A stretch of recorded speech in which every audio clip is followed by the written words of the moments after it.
Hello friends, welcome to my channel Soli Swasthya. कैसे हैं आप सब फ्रेंड्स? हमने last video women's power and strength पर बनाया था। इसका सेकंड पार्ट मैं आज कंटिन्यू कर रही हूँ।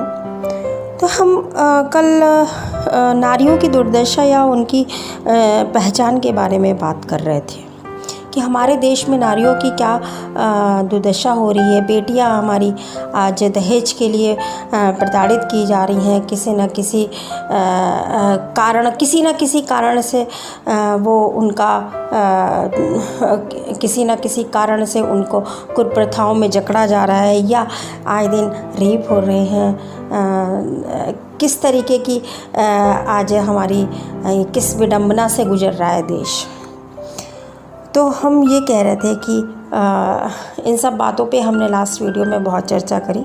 अभी हम आगे बढ़ते हुए ये कहते हैं कि हाँ, अब हमें अपने कौन से ढंग बदलने होंगे, कौन से तरीके अपनाने होंगे जिससे कि हम अपने समाज में वही सम्मानित स्थान पालें जो कि कहते हैं कि हमारे भारत में कन्याएं पूजी जाती हैं, देवियाँ पूजी जाती हैं। तो क्यों नहीं हमको ये आदर सम्मान मिलता है। हमें कौन से ढंग अपनाने होंगे?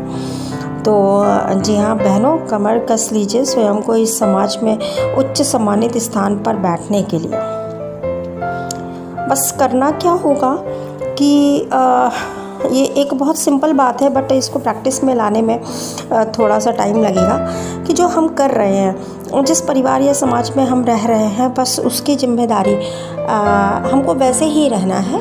हमें किसी के विपरीत नहीं जाना है, हमें किसी का विरोध नहीं करना है कि हम हर वक्त अपने पति से विरोध करते रहें अपने स्वाभिमान के लिए, या हम भाइयों से, माता पिता से, अपने परिवार से, सबसे नहीं, ऐसा कुछ भी नहीं करना है। हम जो कर रहे हैं, जैसा कर रहे हैं, हम सेवा भाव से अपने घर परिवार की सेवा कर रहे हैं, उनका पालन पोषण कर रहे हैं, वैसे ही करते रहना है। लेकिन उसके अंदर जो हीन भावना है उससे निकलना है। जैसे कि हमने बताया कि नारी हर मायने में सशक्त है, वो एक स्पाइनल कॉर्ड है अपनी फैमिली का। तो बस इस सुपीरियर थिंकिंग के साथ ही हमको हर काम करना है। और सबसे पहली बात कि परिवार में जो कुछ हो रहा है उसकी जिम्मेदारी लेना सीखना होगा। आज हमारे देश में बेटियों की जो दशा है वो ये बता रही है कि देश की हर माँ, हर बहन को अपने बेटों और भाइयों को बचपन से ही खुद की रिस्पेक्ट और आदर करना सिखाना होगा।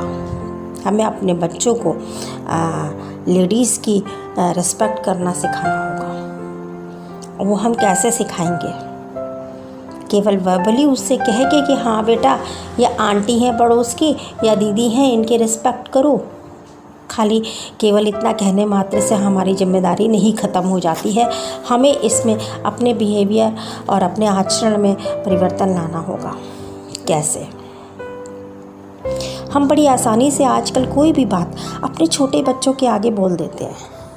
हम खुद अनजाने में किसी न किसी नारी की निंदा, जैसे खुद की सास या खुद की बहू या खुद की ननद या खुद की भाभी या पड़ोसन, रिश्तेदार या किसी की भी बेटी को आसानी से भला बुरा उसके कैरेक्टर पर बोलते रहते हैं। चाहे हम फ़ोन पर किसी से बात कर रहे हों, चाहे हम रिश्तेदारों में बात कर रहे हों, हम ये नहीं सोचते कि हमारे सामने जो बच्चे बैठे हैं उन पर क्या असर पड़ रहा होगा हमारी बातों का। हमारे घर में चाहे जो कुछ भी चल रहा हो, बट मोहल्ले में, पड़ोस में उनकी बेटी कब आती है, कब जाती है, या उनकी बेटी ससुराल से मायके में कितने दिन से पड़ी हुई है, हमें ये सब में जानने में बहुत ज़्यादा हमें खुद रुचि होती है। जी हाँ, ये काम नारियां ही करती हैं। पुरुष से ज़्यादा ये काम नारियां ही करती हैं। अगर एक मोहल्ले में, मायके में एक बेटी है तो वो तकलीफ़ पुरुषों को कम होगी बजाय नारियों को ज़्यादा होगी। वो ये छानबीन करने में लग जाती हैं कि किस लिए यहाँ पड़ी हुई है और कैसे, कितने दिन तक रहेगी, क्या कारण है। जिस तरह से विद्या या शिक्षा ऐसा धन है जो बांटने से कभी ख़त्म नहीं होता बल्कि बढ़ता है, ठीक उसी प्रकार से नारी सम्मान भी यदि खुद स्त्री, हर स्त्री को, चाहे वो परिवार की हो, चाहे पड़ोस की हो, चाहे समाज की हो, कहीं की भी हो, सम्मान देने लगती है, जब दूसरी स्त्री को सम्मान देने लगती है तो वो वास्तव में स्वयं भी उस सम्मान की अधिकारिणी बनने लगती है। एक माँ जब अपनी बेटी के हित के लिए, उसके सुखद भविष्य के लिए स्वयं स्टैंड लेने लगती है, ना कि उस बेटी को अपने ही बीती हुई आप बीती की दुहाई देते हुए कि बेटा ये सब हमने भी झेला है, यही समाज है और यही तुमको भी झेलना पड़ेगा, ये ना कह के उसकी सुखद भविष्य के लिए खुद स्टैंड लेने लगती है, तो बेटी की हालत सुधर जाती है।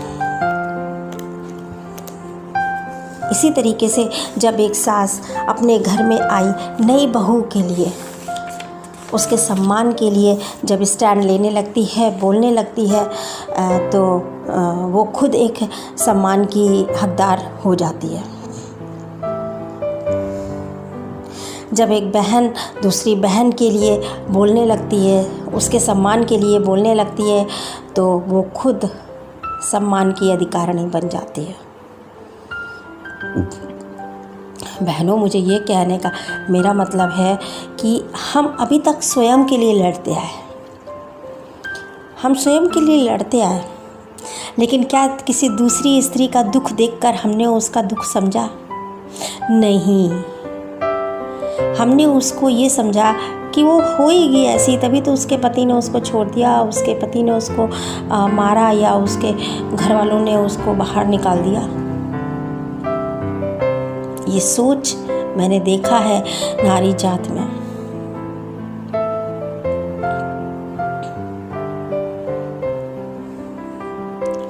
तो हमें ये करना होगा कि हम अभी तक स्वयं के लिए लड़ते आए हैं, स्वयं के सम्मान के लिए लड़ते आए हैं, लेकिन इसका तरीका बदल के हर स्त्री को अपने सामने हो रही दूसरी स्त्री के ऊपर हो रहे अत्याचार का विरोध करना होगा।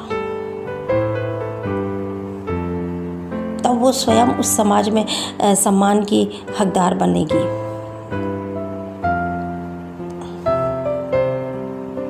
जी हाँ,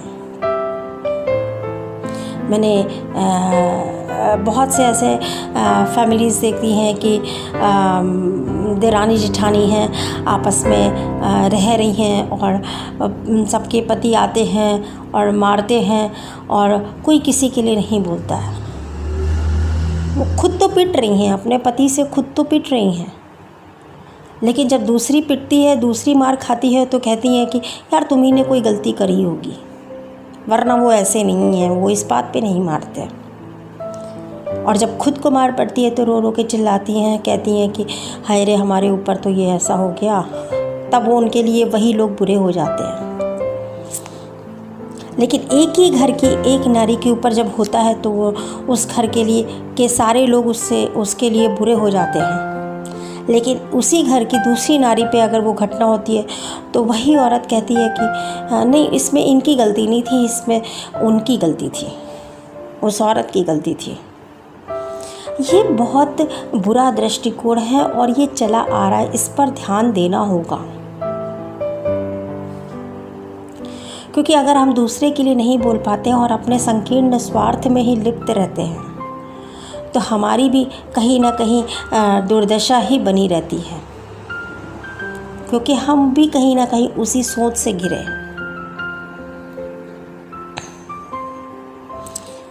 लेकिन जब कोई एक औरत उसी परिवार में रह के अपने सामने हो रही औरतों के अत्याचार को विरोध करने लगती है तो यकीन मानिए कि वो अपने लिए भी विरोध करने लगेगी और अपने परिस्थितियों को भी वो बदल सकती है। क्योंकि इस समाज में उसी इंसान को या उसी नारी को सम्मान मिलता है जो स्वयं अपने सम्मान के लिए नहीं बल्कि दूसरी नारी के सम्मान के लिए बोलती है, दूसरी नारी की निंदा ना करके उसके सम्मान की बात बोलती है।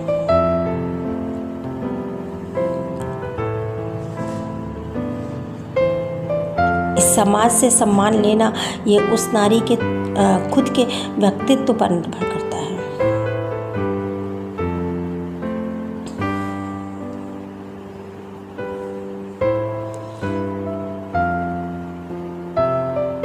बहनों, मैं आपसे बस ये कहना चाहूँगी कि आप देखिए कि जिस दिन आप दूसरी औरतों के लिए बोलने लगेंगी, अपनी बहनों के लिए बोलने लगेंगी, अपने ही घर में हो रहे देरानी जिठानी जो उनके साथ जो अत्याचार हो रहा, आप उनके लिए भी बोलने लगेंगी।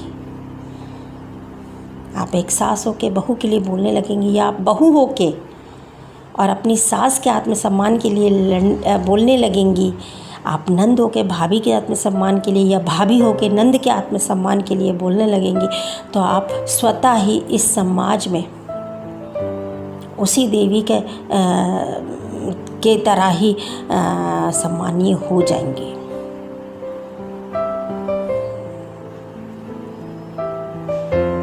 तो चलिए आज से ये प्रैक्टिस करते हैं कि हम किसी के आगे, किसी के कमी अगर दिख रही है, आप अकेले में बोल दीजिए। अपनी बहन से, अपने घर में, परिवार में किसी नारी से आप अकेले में बोल दीजिए कि नहीं बहन, तुम में ये थोड़ा सा, तुम अपने में ये सुधार कर लो। लेकिन जब किसी के ऊपर बीत रही हो तब ये बात नहीं करनी चाहिए कि एक तो किसी को इतना प्रताड़ित किया गया, ऊपर से हम 4 जगह जाके उसी औरत की बुराई कर रहे हैं। एक औरत ही औरत की बुराई करती है हर जगह, औरत ही औरत का शोषण करती है, चाहे वो फिर वो जिस रूप में हो। वो शोषण करने के बजाय अगर एक दूसरे के सम्मान और स्नेह के लिए बोलने लगे तो निश्चित रूप से नारी की दुर्दशा इस समाज में सुधर जाएगी।